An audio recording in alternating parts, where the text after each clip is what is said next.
Olá, este é o blog Civil Imobiliário e no vídeo de hoje eu tenho enorme satisfação de entrevistar o Dr. Caetano Lagrasta, que por 38 anos integrou a magistratura paulista. Dr. Lagrasta, que há pouco mais de um ano se aposentou. Não, menos de um ano. Pouco menos de um ano. Em agosto. E quanto tempo de funcionalismo público? Foram quase... Quase 50, alguns meses para completar 50 anos. E o Dr. Lagrasta, que hoje em dia pensa em voltar a trabalhar na advocacia, escreve muitos livros, não apenas livros jurídicos, mas também livros literários, e tem mantido um interessante blog que ao final dessa entrevista nós deixaremos o link aos senhores. E Dr. Lagrasta, primeiro um prazer recebê-lo, agradeço por ter aceitado o convite, e eu estou bastante curioso em saber exatamente como um juiz que por 38 anos trabalhou no Tribunal de Justiça e prestando os serviços ao Poder Judiciário Paulista, e agora quais são as pretensões do desembargador Dr. Lagrasta? Bom, eu inicialmente agradeço essa oportunidade, não são muitas que nós temos, mas essa é uma oportunidade que eu gostaria de dar um proveito a todos. Eu comecei a carreira em 1964, a carreira como funcionário público, no Tribunal de Justiça. Depois prossegui na carreira de magistrado, a partir de 1975. Então, em 31 de março de 64, entramos a Revolução e eu. A Revolução ou o golpe, né? Não sei, depende do ponto de vista. Isto tudo leva uma carga muito bonita de vida. Espero que todos tenham essa possibilidade de uma carga de vida como essa. Eu comecei a trabalhar no serviço público como contínuo, mas já era careca porque estava como calouro na São Francisco. E tenho muito orgulho disso. Acho que é uma coisa importantíssima você saber, dentro de um cartório, onde estão as coisas e como estão as coisas. Essa é uma experiência que todos deveriam passar. Não é possível que você, com 23 anos, entre na carreira de magistrado. E aí você... Como também é muito difícil, nós conversávamos isso, um advogado do Quinto Constitucional, um promotor nem tanto, mas um advogado do Quinto Constitucional, quando ele entra na carreira, ele tem enormes dificuldades de montar um gabinete, porque ele não tem aquela experiência do dia a dia do judiciário. Então, esses anos todos foram, para mim, muito reconfortantes, foram muito gratificantes. Eu trabalhei, dentro do possível, o máximo que eu pude e saí do Tribunal de Justiça na compulsória por 70 anos, sem deixar um processo na minha cadeira, o que não é uma coisa muito fácil, mas é um tremendo galardão nos dias de hoje. Com certeza. É basicamente isso. Agora, o que acontece depois dessa aposentadoria? Acontecem muitas coisas. Você faz planos de leitura, de escrever, mas não é suficiente. Você pode ler livros durante 3, 4, 5 meses. Chega uma hora que você fala assim, bom, mas eu preciso sair daqui, senão eu vou continuar atendendo a porta. Aquela história, já que você está aí, vai lá e pega, já que você está aí, vai lá na padaria, essas coisas. Mas também tenho uma perspectiva muito boa de montar um escritório junto com o meu filho.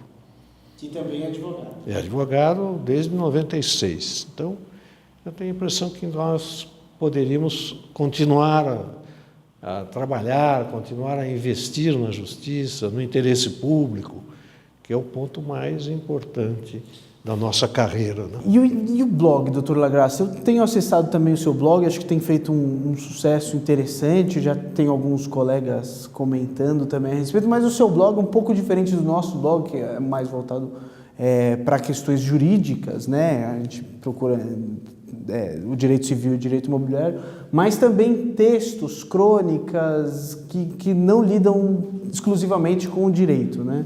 Sabe, Alexandre, eu acho que a coisa mais difícil que existe é você ser um bom cronista. Sabe, aquele que escreve uma vez por semana ou todos os dias. Todos os dias eu acho que é impossível, não existe mais esse tipo de cronista. O que existe são cronistas que escrevem como o Veríssimo, que é um tremendo cronista e tal. Eu comecei o blog escrevendo sobre alienação parental. Aí eu me coloquei na posição de quem estava lendo e falei, coisa chata, vamos escrever uma coisa diferente, vamos escrever sobre assuntos do dia a dia. Lógico, às vezes eu vejo um assunto hoje e vou escrever a semana que vem. Mas essa é uma coisa muito gratificante, mais até, talvez, do que fazer sentenças ou acórdãos, porque os acórdãos e as sentenças, e você sabe disso como advogado, se repetem muito. Sim. Então fica uma coisa meio... Não, o computador pode fazer. Não, o computador não pode fazer, a não ser que você seja inconsequente. O computador te ajuda muito, como um assistente te ajuda muito, mas você não pode deixar na mão do assistente ou deixar na mão do computador. Tudo depende muito do homem agindo sobre a máquina, do homem agindo sobre a câmera, do homem agindo sobre as luzes. Enfim, se nós não agirmos, nós vamos ser meros robôs. E na advocacia, doutor Lagrasta,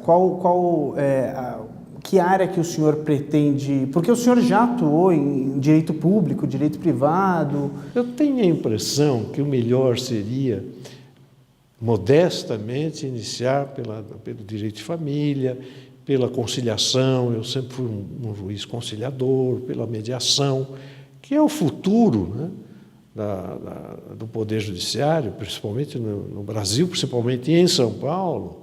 Se não houver mediação, conciliação, nós nunca vamos conseguir tirar o atraso, a morosidade, nós nunca vamos conseguir sequer empatar. Nós vamos ter sempre um déficit. E na questão de família, eu sempre dizia isso quando estava na vara. Quem quer fazer a conta sobre os alimentos? O senhor quer fazer no seu bolso ou o senhor permite que eu faça? O senhor quer tratar do futuro dos seus filhos ou quer que eu faça? Então, essas ponderações é que levam sempre a um bom acordo. Eu acho que esse negócio de mais vale um bom acordo que uma má demanda, isso é uma bobagem.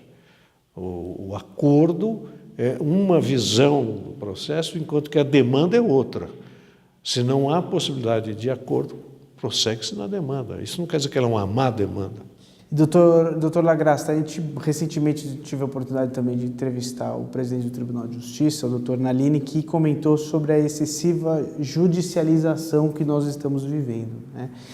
E, de fato, eu vejo que medidas estão sendo implantadas, né, para tentar com que a morosidade, que não é culpa dos funcionários do Poder Judiciário, talvez não seja culpa também dos advogados, mas é uma situação que hoje existe e que todos estão buscando melhorá-la. E acho que uma das medidas mais drásticas talvez tenha sido a implantação do processo eletrônico, né? E eu gostaria de saber a opinião do senhor, qual olhar que o senhor dá dessa imposição, mas que talvez seja uma imposição que vá trazer benefícios a curto prazo, né? Veja, Alexandre, eu nunca fui uma pessoa de contemporizar opiniões. Eu sempre tive opinião e uma opinião crítica. Eu tenho a impressão que só falei que gostaria de funcionar no direito de família, mas também no societário, desde que eu tenha condições e capacidade para isso. Mas, com relação ao Tribunal de Justiça, eu vivi muito pouco desse processo como magistrado. Como advogado, não vivia ainda. Mas parece que o sistema ainda não funciona a contento.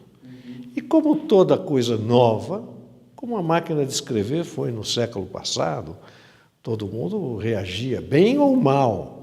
Então, há reações boas e más. Mas eu não tenho condição de dizer para você olha, a minha visão crítica diz que não presta, a minha visão crítica diz que está ótimo. Não tenho, seria uma leviandade. Doutor Lagraça, para a gente encerrar essa nossa entrevista, eu gostaria de aproveitar a sua larga experiência no Poder Judiciário para dar um conselho para os jovens advogados. Um conselho para jovem advogado, fora aquele normal que é estudo, estudo, estudo e estudo, eu tenho a impressão que seria necessário formalizar cursos que indicassem ao jovem advogado como que ele monta um escritório, quais seriam os caminhos, como que ele se comporta em relação ao cliente, em relação ao colega, em relação ao magistrado, ao promotor e ao serventuário. Este é um ponto básico. Nós hoje temos uma educação elástica, que não é o caso da minha idade. A nossa educação não era elástica, a nossa educação era absolutamente firme. Então, essa educação, entre aspas, é uma educação no contato humano, no contato profissional. E, ao mesmo tempo, você deveria ter indicações. Olha, um bom escritório funciona assim, assim, assim, assim. Hoje, um bom escritório funciona, às vezes, até virtualmente. Você não precisa nem ter o local do escritório. Basta você ter um local que você alugue uma sala durante 3, 4 horas, meia hora, o que for necessário. Lá você tem telefone, você tem quem atende o telefone, você tem até um servicinho de café e água. Então, é bom para começar? Eu acho que é essencial, é excelente, porque nem todos têm um parente advogado, um pai advogado, um avô advogado. Então, você pode começar com sua experiência virtual. Aprender a lidar com o processo virtual é essencial. Não tem como não fazer isso. E isto representa até uma oportunidade de fazer cursos também para o juiz, que vem de primeiro grau e vai para o segundo grau. O segundo grau é completamente diferente do primeiro, nesses termos. Além daquele, o mais importante, você deixa de julgar sozinho e passa a julgar em turma.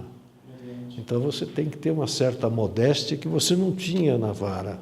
Na vara você diz a última palavra. Então, no tribunal, você diz alguma palavra. Como relator, você pode ter uma contestação, isso pode ir a embargos infringentes, isso, enfim, é um exercício de modéstia a nossa profissão. Doutor Lagraça, eu gostaria de agradecer bastante a sua entrevista e o blog faz questão de divulgar também o blog do senhor. Agradecer mais uma vez por ter aceitado o nosso convite. Eu que agradeço a oportunidade. Muito obrigado. Obrigado.